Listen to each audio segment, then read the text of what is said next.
This is Kathy. And this is Maggie. So it's 9:30 in the evening and we just thought of reviewing books, childhood books, and suggesting them for you. Most of the book genres we read back in our childhood, it's fantasy. Maybe that explains our creative minds right now because we read a lot of creative books. Yeah, and those books are mainly our inspiration in writing. 16 books in total to recommend to you guys and review those childhood books that we have. So obviously the title itself, it's about a girl who could fly, and the main character's name is Piper McCloud. Well, the story is set to Lowland County, where Piper McCloud, the main character, is secluded from children and society. The moment when she was born, she was able to fly. For many years, she tried to hide that power. But when she grew up, she noticed that there are different teenagers like her who also had superpowers. That's when she felt a sense of belonging despite her uniqueness. I got the moral lesson of, accepting each other despite of their differences, and also equality. I'd rate it a 10 out of 10. There are no numbers that could describe how much I love. She really this loves book. that book. Yeah, I've read it so many times, and yeah, it's really my favorite book up until now. Yeah, I really just love this so much because it's really everything to me. I relate to the character as well because Piper McCloud has a really great heart. Despite of being bullied, they were able to make a big change in the story. So if you want to know what that big change is, you gotta read this. Read this, guys. Kristin The Four Winds is a historical fiction book. It actually talks about the Great Depression. It's a really important detail in American history. So the story is set in Texas, 1921. The Great War is over and America is on the brink of an optimistic era. I think that would be a great emphasis to it in that book. So I'd like to acknowledge the cover. It's so cool. I bought this in National Bookstore. It immediately caught my eye. It was really intriguing because I read the synopsis and I found out that it was a historical fiction book. So a really important detail here in this book. You can't really express optimism here because it's all about hopelessness. I always search for a really positive, uplifting part of the story, but unfortunately there's none. It opens my eyes to history and American history particularly. I love this book. I give this book 9 out of 10. I just love the princess and princess's idea of the story. I think it's really interesting because as children, we love fantasy books. You can see that it's already old. And because of our love for this book, we had the book 2 right here, and also the book 4. So if you may ask where the book 3 is, we haven't bought it. Then again, I would rate this book and the other books a 10 out of 10 because it really kept me up all night. The chapters, they were really, it sparked my interest when I was a child. And up until now, I would read it again and again if I would have to. So the book that kept me all night as a child was Charm Academy by Avery. This book is actually a fantasy book that talks about supernatural powers. This is actually a book that I relished since grade 4. I first read this one on Wattpad and then we went to the National Bookstore. Both of us saw that there is Charm Academy in one of the bookshelves there. And then we were like, oh my god, Charm Academy, this is my favorite book ever on Wattpad. Well, actually the plot here is different. Not the plot, maybe a slight difference in the plot. Here, in this physical copy of Charm Academy, if I were to rate this book, I would rate it a 10 out of 10. It's been a long time since I read this, To Kill a Mockingbird. really talks about racism. So racism, particularly on the black people, talks about equity. It really gives justice. It opens our eyes, especially at a very young age that I read this book.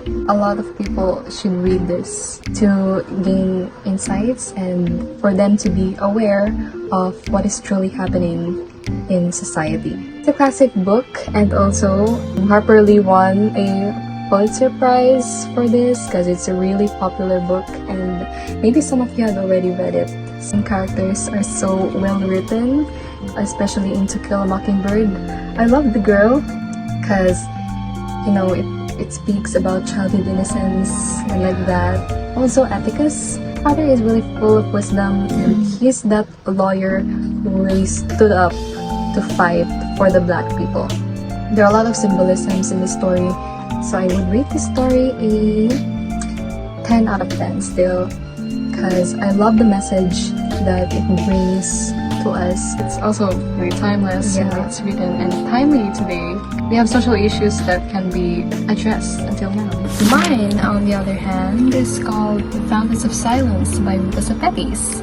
This is the first book that brought me into historical fiction. I mean, not exactly the first book, because I read I Love You Since 1892 on Wattpad. While this book, Kristin The Four Winds, talks about the despair in American history, this also talks about the despair in another country, which is in Spain. Actually, it uncovers the dark corners of Spanish history. It's a very heart-wrenching novel.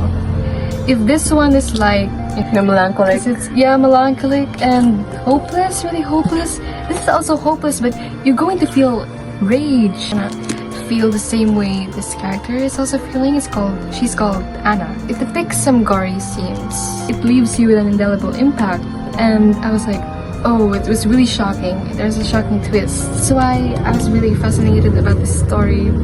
And also, I think this one is written for like 8 years. I think so. Really? It's an 8-year project, because the author went to Spain to like interview the locals, and this is the product of the interviews. This is a product of, you know, years of research. when I learned Spanish, I used this book to learn Spanish words. Yes, there's a Spanish glossary here. That's where I learned basic Spanish words. So if I am going to rate this book out of 10, I will give it a solid 10.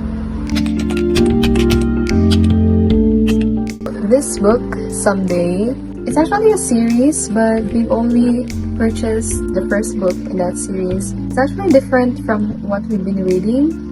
This has the genre of a young adult fiction. It talks about the main character who can switch to different bodies every day.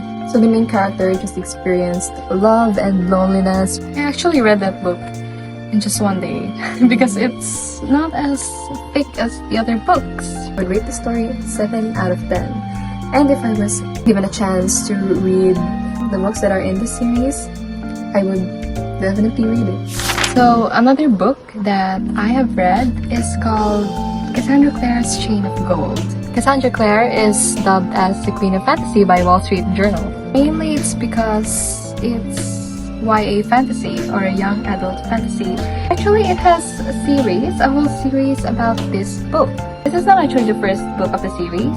Sometimes the plot complicates me because the characters, sometimes they just go into the story without any proper introduction. I should have read the first book. But there's a lot of books. You know, there are a lot of books in this series. Yeah. Actually, this book is gifted by our mom, and we read it during the pandemic. I was so surprised that she bought this. If I'm going to rate this book, I would rate it an 8 out of 10. So the book that really got me into the fantasy genre is actually The School for Good and Evil, but The Land of Stories has a similar plot. We also have the book 6. It's written by Chris Colfer. It talks about these two siblings exploring the land of stories Stories like Snow White, Cinderella. Yeah. So when we were children, we were really in love with books that has a lot of surprises. Mom gifted us a lot of books when we were children, and The Land of Stories was actually one of it. I would rate the book a 10 out of 10, of course. With all the effort, especially the art. I just love the art of that book. And also the plot, of course, because that's where I really fall in love with the story. Also the characters, it's very well thought of. So I also read a classic book, which is George Orwell's 1984. This story is set in a dystopian future. I haven't actually finished this story. It's given to me only recently, last year, and because it's really new, I haven't read that. Yeah, I'm going to read this and I'm going to recommend it to her. I think this is a really popular classic book as well, because it's George Orwell. So if you want to read dystopian futuristic genre book, which has a totalitarian government here included, and if you also know George Orwell, then you will most definitely know his book 1984.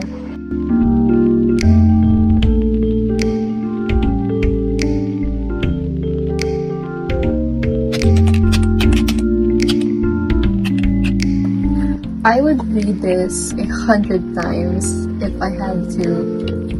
It's called The Magic Misfits, and the author is very famous.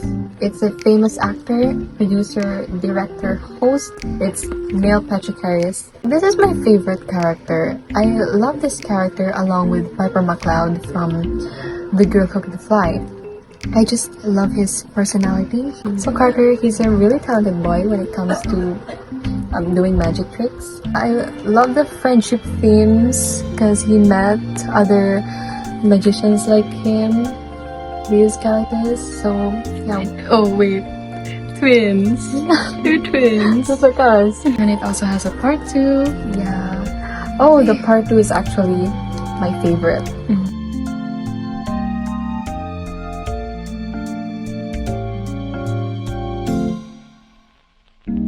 I love the characters, therefore I love the book, so I would rate it a 10 out of 10. There are some books that are in our shelves, but we haven't gotten the chance to read completely.